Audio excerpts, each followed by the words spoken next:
I'm reading this article right now from Spin. It's awesome, Oh, by the way. sweet.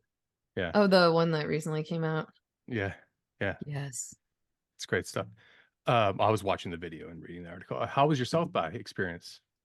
It was awesome. Yeah, South by was interesting this year. I mean, obviously there was a lot of weird stuff going on with people kind of, pulling out at the last second, but everything was fine with me. I played my shows, tons of people showed up. It was super fun. I saw, did you play What was? more than, go ahead. No, no. You finish No, your I was thought, just and going to then say, I did have you a, end then up I have playing a. the big media, big picture media show, right? Yes. Yeah. Yeah, I did that. I did that for my first show, and then I did the Smart Punk showcase on Saturday, which was super fun. Yeah, that's a good. That was a good One of the time. bands we manage, Winona Fighter was on that bill with you. Oh, you manage Winona? So I Yep. actually know. Yeah, Chloe? yeah. That's so Yeah, yeah. funny. I just met A cou- her. You did? Cool. Yeah, so her and I, or them and I, are on a bunch of stuff recently together. They did Shiprocked, and then I think there was something before that, and then we did a bunch of the same stuff in Austin. So I just hit her up because I knew she was Nashville based, and I was like, yeah, we should meet up. We've been kind of crossing paths, so we met up for coffee. She's super rad. Yeah. I was just gonna note, if you guys aren't friends, you should probably be friends. From the 5 minutes I've been talking to you, seems Yeah, like you we're guys would get we're along. friends now. Yeah. Hey, I was going to ask about South. Is this your first time to play South by Southwest? Yes, this is my first time. It's been going on for so long. I haven't been in years. I just wonder what's it like these days. What was the atmosphere like? It was a little bit I don't know, when I went I was playing at the end of South by, so Hmm. it wasn't as crazy as I thought it was going to be. It was a lot lighter. There wasn't a ton of people in the streets and stuff, but like Uh-huh. there were definitely people at the shows. Okay. I don't know, I think I was expecting it to be a lot more crazy than it was, and I was pleasantly surprised. We could actually like find parking and stuff. That was really nice. Well, I It's guess some way of the different though industries, from, yeah, the expense yeah. accounts have kind of dried up for some of these people from the years past, I guess.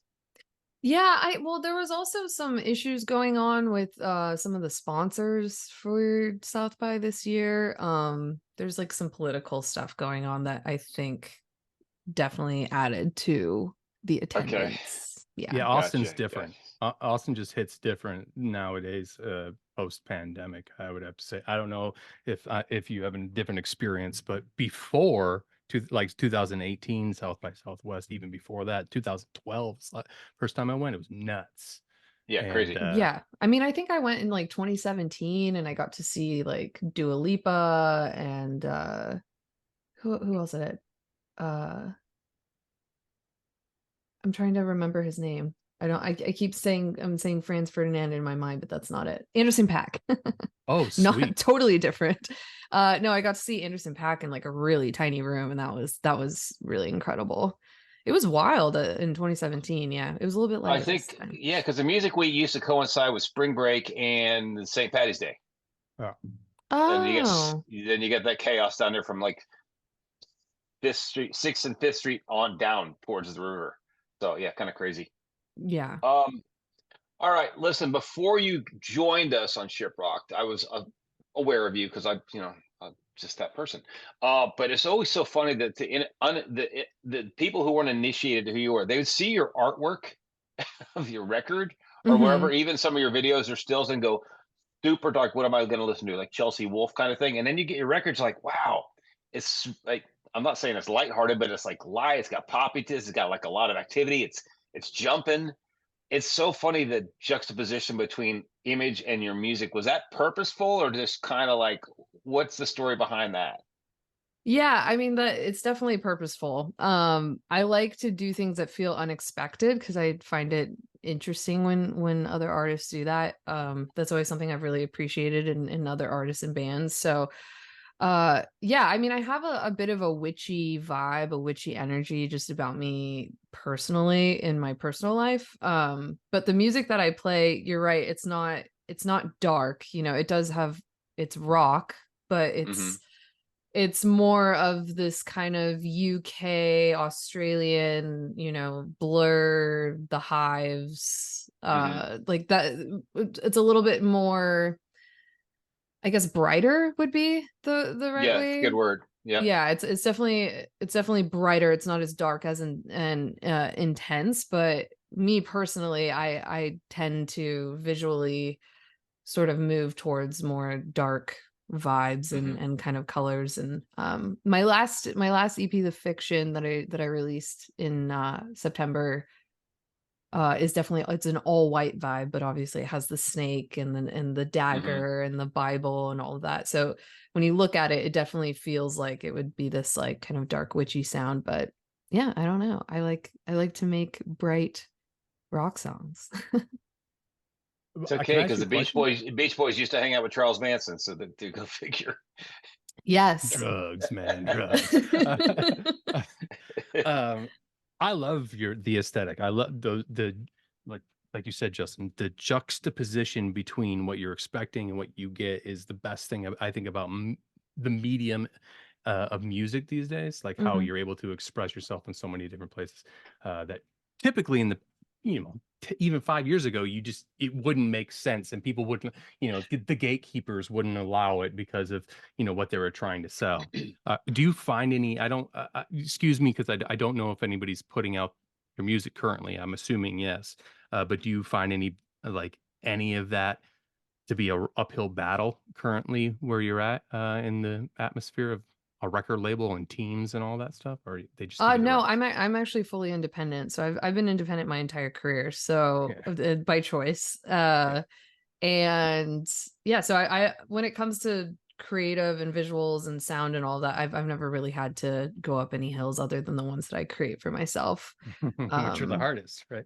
yeah, exactly. I am my own worst critic, and I like to challenge myself and push myself really hard. And anytime I go into the studio to write a new project, and when I say new project, I mean like a new EP or an album or whatever, I always want to beat the last one that I did in my mind. I don't, to other people, it's all great. And, no one would say that like my latest project is better than maybe some of the tracks on my first project. I still have people that say like, oh, this is my favorite stuff that I've done, years ago. But to me, I can see the difference. I can notice the difference in it elevating and just getting better. And that's because I am constantly pushing myself. But yeah, I don't really have any external factors sort of pushing in. But when that happens, I'll have already done it so much to myself that it won't feel strange. Yeah. It's exciting. That's exciting to hear because where you're at and where you're heading, it seems to be in a big ocean. And to know that you've done it by your own accord and putting the pieces together the way that you want, that's going to give you so much more fucking power when you do step to Totally. that plate if you needed to. And people take that for granted, and that hard work pays off in dividends later on. You might not see it Mhm. immediately. So kudos. I just wanted to say that. Thank you. I appreciate that. Yeah.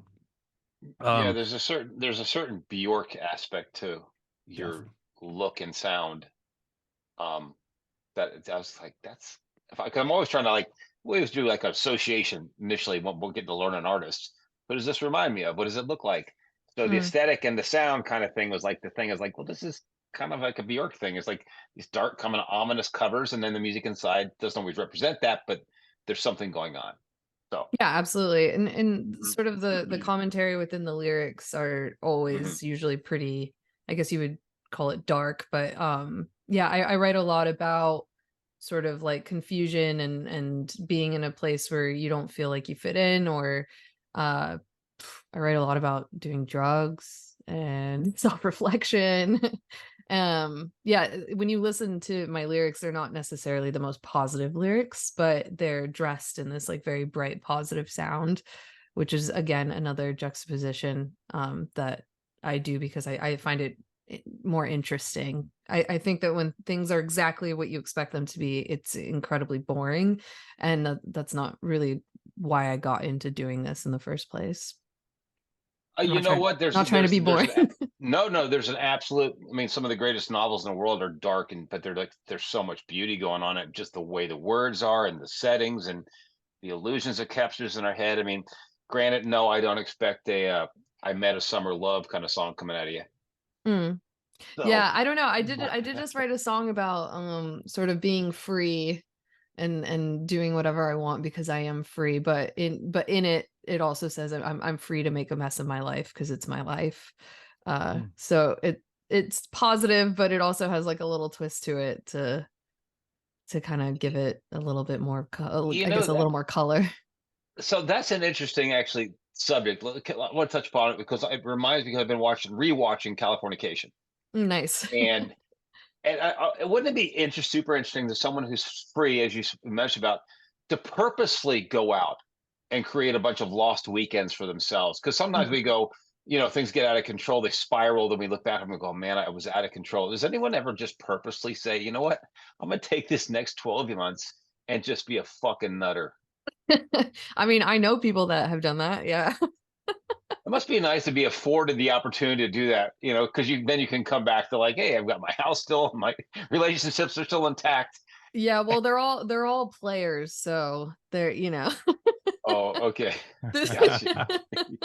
they're all they're all getting paid to just like be somewhere and to play an instrument. So for them, they're just kind of like, we're just going for it. There's not a whole Okay. lot on the line. They can do their jobs really well, and Mhm. all they have to do is do their jobs for that, hour or 2 hours, and then the rest of the Sure. time they can just do whatever they want with their freedom. So, yeah, I envy that sometimes. That leads me to my question that I had is you're completely solo as it stands Mm, from the front facing aspect of your art. mhm. Do you have a writing partner? How do you create what is like the spark to see it to fruition? Like I guess give me your process in writing in general. Yeah, If you usually I'll work with a producer who will do all of the sort of technical engineering of the project. So I produce myself, but I can only get so far. It's not my strong suit. My strong suit is obviously, writing and performing, being a songwriter, and I can, create demos on my own, but when it comes to actually writing something that I know I'm going to want to like put out commercially, I'll work with a producer that I really love. This last EP I worked with Simon Oscroft, who's an incredible producer from New Zealand. He's based out of Los Angeles right now. Um, and I just started working with Lachlan West, who is from Australia. So I tend to work with producers that live outside of the US because I think that there's a specific sound that's in their DNA that is my sound, which is that sort of brighter rock sound. But yeah, I'll work with a producer, and we work on creating the track together. We work on guitar tones together, bass tones. What are the drums going to sound like? I usually will bring in other songs. I'll say, I love, Cannonball, the Breeders. Like, I love this guitar tone here. Let's try to emulate something like that, but then mix it with like this bass part in a Red Hot Chili Pepper song or whatever. So I'll usually like bring in a bunch of different songs and say, I like all these little individual pieces. Let's make something out of this. And then I'll always have another writer in the room. I call them the brain. And I usually like to have artists come in. So I have a lot of friends who, when they do writing sessions or whatever, they'll have actual writers, like songwriters. That's their job. They come in as a top liner.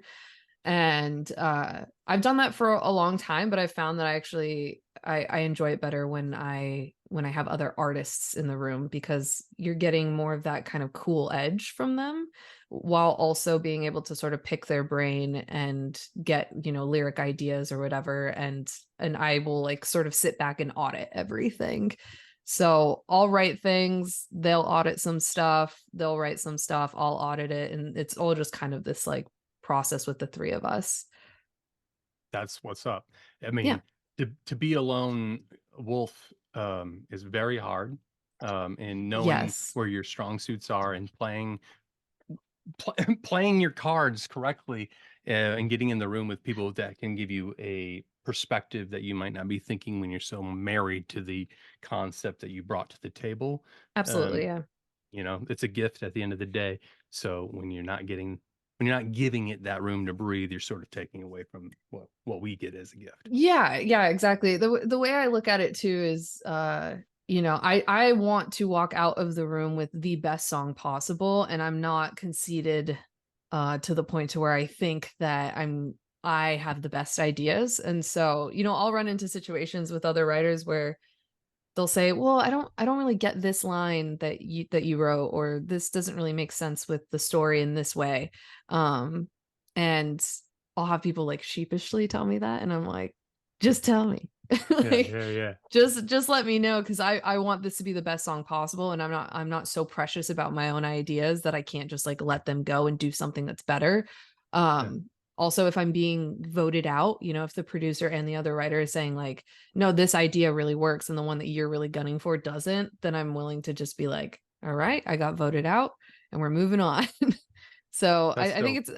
it's important to be open to being also wrong, and knowing that your ideas are not always amazing, and they can be audited and they can always be better. And it's good to always just have someone in the room that's pushing you to maybe try harder, be better. Yeah. So, yeah, I agree with you. I guess to further on that, this exploration, um, how did you learn that? Well, so when I was living in LA, I was writing for other artists as well as myself, and also writing for Sync. I had a lot of success in Sync in the beginning part of my career. And so, you know, I got signed with a sync company, a private sync licensing company. And so I was writing a lot of stuff for like television ads, film and TV. And so I was in sessions all the time. So I was in like 4 or 5 sessions a week, either writing for myself or someone else or for Sync. And I just got a lot of practice with collaborating with people, and learning like what is the best process to create the best product possible. I have learned that for me, I will only really write for my project 2, maybe 3 weeks out of the year, and I'll just get everything done in that time frame. That's how I work. Uh-huh. That's how Yeah, I yeah. work the best. Wait, you did the fiction in 3 weeks? I did the fiction in 5 days. From zygote to Jesus. birth? Are you talking about like you had Yeah, so no we pen to we did paper at all? we yeah, it was one song a day. And Okay. we basically got the song to sound like complete, almost fully mixed by the end of the day. And yeah, we did that in 5 days. And Fuck yeah. so you're not, your feet aren't getting held to the fire by any label or any management company. You're just finding the inspiration to do this, knock this stuff out that quickly. Punk rock. Yes. Okay. The way I like to write for my project is I like to be hyper focused on what we're doing. So, you know, I'll get up at 9 or whatever, and I'll roll over to the studio at 10. We'll have coffee, we'll have a little breakfast, we'll talk about what we're doing for that day. We'll talk about what like inspos I'm bringing in, what other songs I'm like, I really want to write something that has this feeling. This is what I want to write about. So we kind of just go through a game plan of, okay, this is what we're doing, and then we get into the studio, we create the song, write the lyrics, record the vocals, and then get it to like a nice pretty mix to where, you know, it can be sent off to management or whoever that day. And then you go to bed, wake up, and do the same thing the next day. So, but you just do it 5 days in a row so that you're always constantly in this headspace where you're like, okay, we did this vibe yesterday, and today is this vibe now, and tomorrow will be this. And so you're sort of creating a story in this small time frame. And I found that my mind works better in that way for some reason, when I can just be hyper focused on it. I love this. When did you seriously, when did you start to craft um songs for your own pleasure, I suppose? You know. I started writing songs when I was 11 years old. I What was your started first song? What was the Yeah. first song you ever wrote? The first song I ever wrote was Better Off, was what the song was called. And it was about being better off without somebody. And I don't know where it came from. I was 11 years old. I'd never been in like a relationship, but it was a relationship, like breakup song, Kelly Clarkson-esque type of song, about just being better off without someone. Did you sell it to Kelly? No, I did not. Maybe one day I'll be able to. I actually like went back and looked at all my old songs and I was like, these are not bad. They're actually pretty good. I could probably repurpose some of this stuff. That's so wild. Yeah, that like I was just gonna ask you, do you have like that pass? That was you Well, went I can back and actually listened to it. they're just lyrics written in a book, but I know the melodies just by reading it. It's like locked in my brain. The melodies Yeah. are all still there. So I know exactly what the song is. But I mean, I started playing guitar. My parents bought me like a guitar from Walmart or something when I was like 13. And so prior to that, I was literally just writing melodies and lyrics. And then I started playing guitar, started going out and performing at like 14, 15, and started like, at 15 years old, I had my own band and was like selling tickets to shows and just doing the whole thing. So it's been a long time. Arizona, Yeah, in Arizona. Yeah. Phoenix, Tempe? East Valley. I grew up in like Gilbert area. Okay, yeah, yeah. Yeah. Gilbert's a lovely area, by the way. It's beautiful. Yeah, very safe. Have you have you have you look, back then, where would you play? I'm trying to think of the closest venue that would be somewhere There's like that they um the underground, and then there's like this basement. I think it was literally called the basement. I don't know. It was a basement where you would go see like hardcore shows and stuff. I remember Um this. I think like my first big show I played was when I was 16 and I played Marquee Theater in Tempe. Yeah. Um Okay. I think I opened for the Maine or someone. I can't remember the band that I opened for, but I opened up for a band when I was like 16 years old. I was also doing like a lot of songwriting for like hip hop and rap artists at the time. I was writing a bunch of hooks is what it would be called. So I was Yeah. just writing choruses and going to studios and recording vocals for rap songs and stuff. That's You're awesome. like you're like the Rock Hardy. Spend all this time writing for other people that says, you know what, I can fucking do this better. I mean, I was always writing for myself too. I also just like writing for other stuff. I find it just as fulfilling as writing for myself. Yeah. It's exciting for me to see just my art just come to life in any capacity. When did so you're performing with bands? A lot of people like you being on a cruise. A lot of people, shiprockers, went to see Corey Taylor. And how Yes. did that connection happen? How did you land on being on his tours? How did that? That's an interesting story. So I originally assumed that it was my management and my agent that like, I mean, they were the ones to really push it through and make it happen.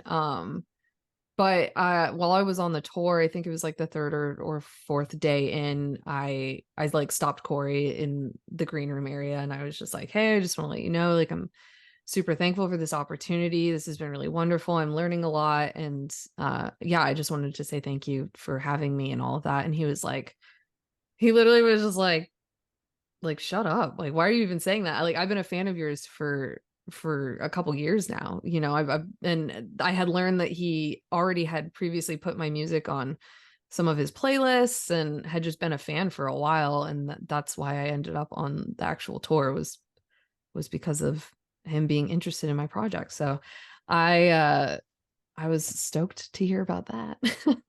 Yeah, see, That's that's great. That's awesome. like great organic. Like, he's a fan.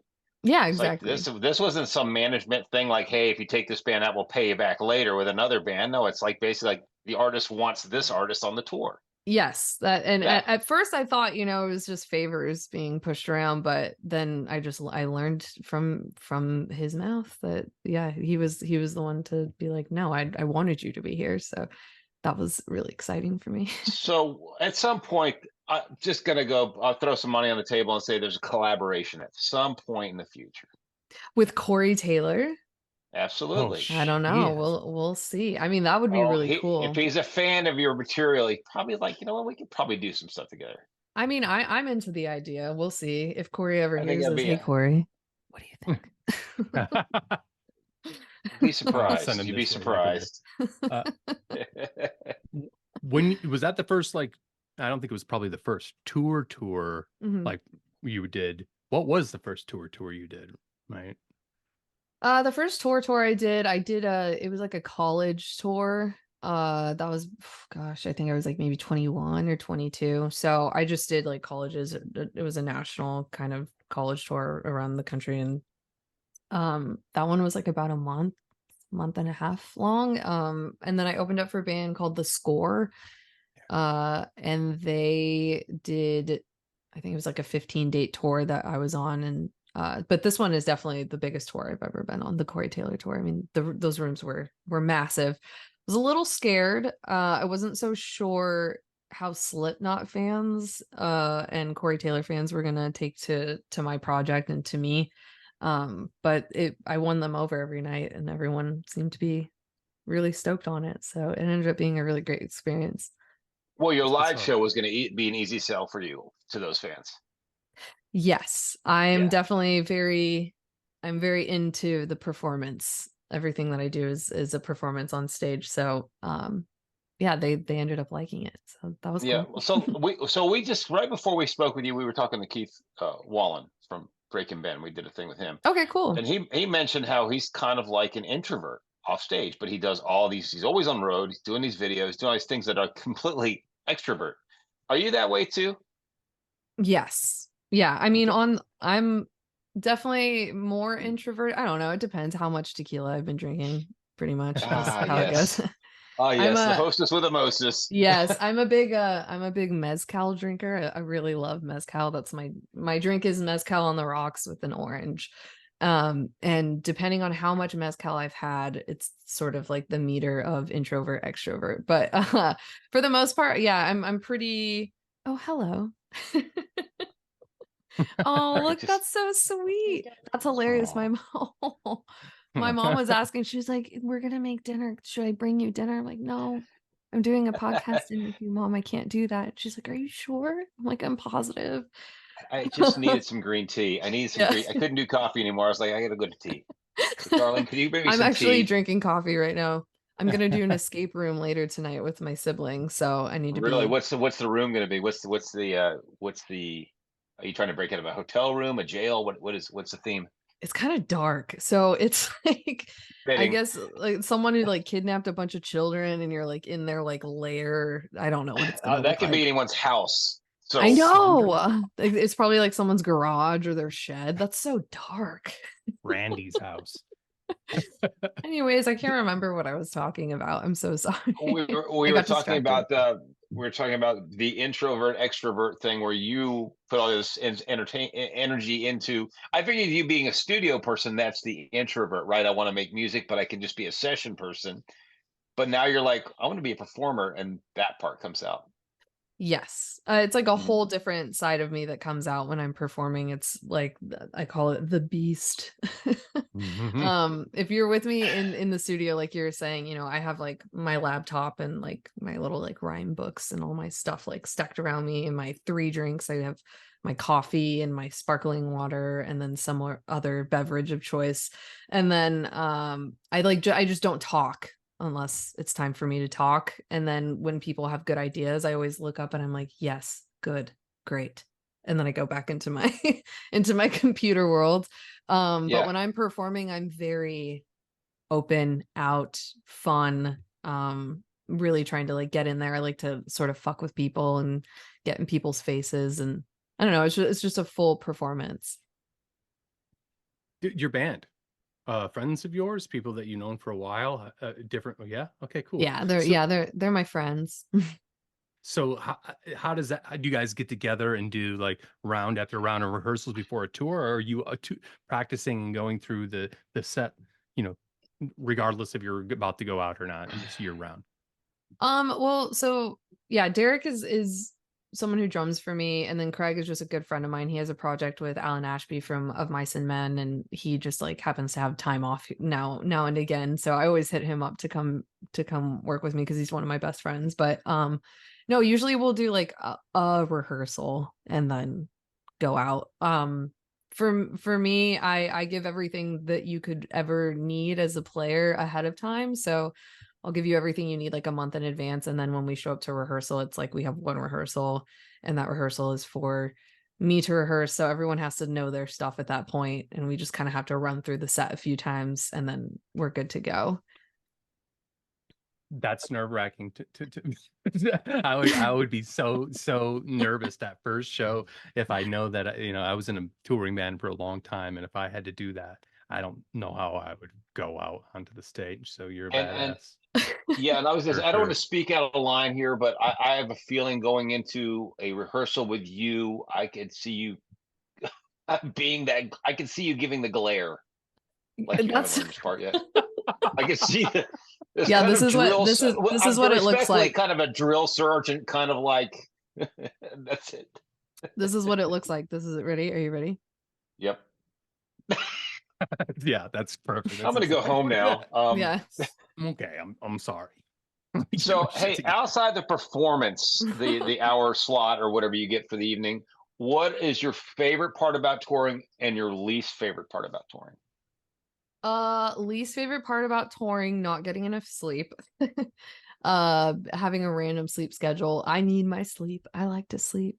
But I don't sleep much on tour because you're always sleeping somewhere different. I do hotels and stuff, so and you're lucky if you get like 5 hours a night. But my favorite part about tour is the getting to try different foods in different places. I'm like I love food. I'm a big foodie, so I'm always the one that's like, this is where we're going. We're going to stop here. We're specifically stopping here for this meal. Like we have to all try it. And so I just love doing that on tour, being able to travel and eat all the different food in all the different places. So What's your favorite comfort is food? big to you on both sides. Yes. Yeah. Yeah. I'm a creature of comfort for sure. What's your favorite food then? Is it comfort food? Is that your favorite food? Like a I grilled could cheese? say like one of my favorite Grilled places. cheese. Yeah, a This grilled cheese is grilled awesome. I don't know. I just ate with some one tomato actually. soup. Yeah, that sounds Yeah, I just had that. delicious. Literally. Nice. I don't know. I really love like Cajun food. I love Japanese food. I love Thai. Um, I also really love like New Mexican cuisine. So that kind of like Mexican Tex-Mex vibes, but like way Fusion, are we spicier. text fusion type thing? Yeah, it's got that like Tie in. Tex-Mex feel, Huh, but it's got okay. the green chilies, so it's really spicy. Hmm. And you get all the Chilies. cheese and the chilies, and yeah. There's this like hole in the wall burrito spot, breakfast burrito spot. I can't remember the name of it in New Mexico, but that was definitely one of the stops. Anytime I'm in New Mexico, I'm like, we have to stop here. So then if I guess that would probably answer my question. Your favorite place to play that you've played so far based upon the food in near proximity, I suppose, to the venue. Do you remember where that was? My favorite place to play. You've played. Yeah, yeah. Yeah, that I've played. I would have to say Myrtle Beach. Just because people, I mean, they call it the Dirty Myrtle for a reason. I mean, people get Hmm. down in Myrtle Yeah. Beach. Those people were having a blast. I remember when I was playing with Corey, we did Myrtle Beach, and I mean, people were just like hanging from the rafters. It was insane. They Was were it having House of a Blues? yes, they weren't really Yeah. hanging from the rafters, but I think I that's mean, all there people is there, were right? Is that House of Blues? That's the only Yeah, venue in yes. town. Yeah. Yeah, and then behind it there's like a whole like gator park where you can go watch people like throw these chickens into the water and watch all these like gators fight for it, and I thought that was super rad. And if you're an yeah. artist playing at the venue, you got to get in for free, so that was really To cool. to the Gator Park? Yeah. Oh shit. I'm gonna have to call up my There tour are other managers in perks. The 2017 and be perks, like, the yo. perks of Myrtle Beach. Hey, in Gilbert, there's that place, Barrio Queen in Gilbert. Yeah. You ever eaten there? I have, yeah. I That love place is white the people shit. Mexican food.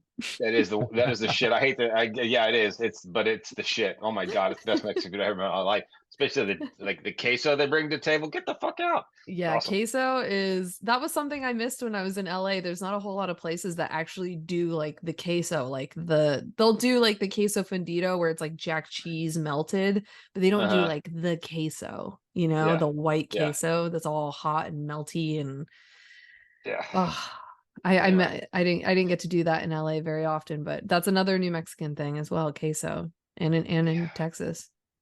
Really? That's where it stems Yes. from? Queso? No, queso I I was think like, is oh, a okay. Tex-Mex thing. Yeah. Okay. Gotcha. Yeah. Yes. I was like, oh Once man. white people got their hands on it, they're like, how? They perfected it. Yeah, they perfected it. Exactly. I'm gonna switch us real quick back to your music. Are you Awesome. working? You said you're working on something with a producer. So does that From mean that queso to we? music. I love Yeah, it. yeah. I mean, you can combine them, I suppose. That should be the record title is from queso music. Do you have something coming out soon, or what's your release plans here? Anything you can talk about, I guess? Yeah, I mean, I'm definitely I'm writing a lot of music right now. So I have a ton of music. I have more songs that I did with that producer Simon Oscroft, and I'm working with my friend Lucky Lachlan West, and we just finished I think like 5 tracks. I was in LA I worked with him for a week and we did 5 songs together. And then I'm going back to LA in the beginning of May just to do more writing. I think right now I'm just trying to stack as many songs as I possibly can so that when we start releasing again, I'm way ahead of myself. Plus I'm sort of in the mood to just write right now. I'm like excited to just kind of keep my head burrowed and sort of focus on that.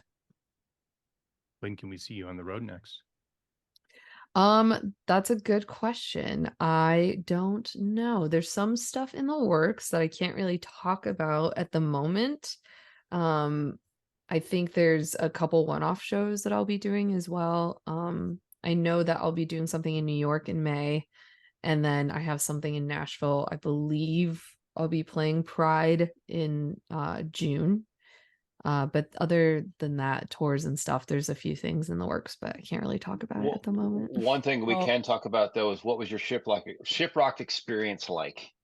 It was awesome. I loved it. I loved every second of it. I knew going into it, I was like, okay, this is going to be an experience because it's a music festival on a ship that you cannot get off of. And you are sharing all of your space everywhere that you go. You're just in the crowd, basically. So it's like being in a Mhm. music festival where you're just in the crowd 24/7.